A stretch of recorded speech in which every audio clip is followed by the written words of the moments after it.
Nanumpa na ang mga bagong opisyalis ng pamahalaan na ginanap sa Malacanang Palace.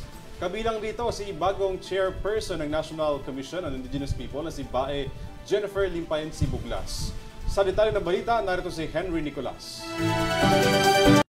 Formal lang nanumpa ang ilang mga opisyalis ng pamahalaan at iba pang asosasyon kay Pangulong Ferdinand Bongbong Marcos Jr. na ginanap sa Heroes Hall sa Malacanang. Ang mga naturang opisyal ay nagbula sa Philippine Coast Guard, Bureau of Jail Management and Penology, National Commission on Indigenous People o NCIP.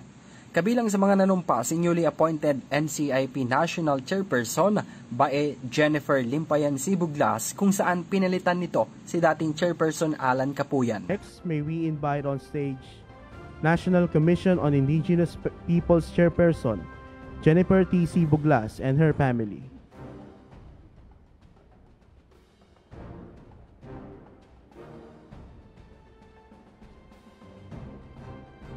Naunang itinalaga si Sibuglas bilang NCIP for Central Mindanao noong 2019. Dito minarkahan ng bagong talagang NCIP National Chairperson ang kanyang puso sa pagbibigay ng tulong at suporta sa mga kapatid nating katutubo. Sa mensahe ng Pangulo, binigyang din ito ang trabahong dapat gampanan ng mga bagong talagang opisyal sa bansa. Ani ni Pangulong Marcos, naniniwala itong mananatili ang pagiging role model at integridad ng mga ito sa kanilang pagganap sa panibagong tungkulin. Life in government will always be hard and challenging, but every service delivered brings purpose. It brings fulfillment. Pagtulungan natin maitaguyod ang bagong Pilipinas kung saan ang mga mamamayan ay namumuhay ng pantay-pantay, ng mapayapa, ligtas at makabuluhan.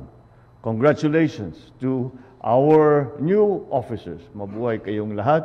Maraming salamat at magandang hapon po sa inyo. Para sa EuroTV News, ako si Henry V. Nicolas, sumasaludo sa bawat Pilipino.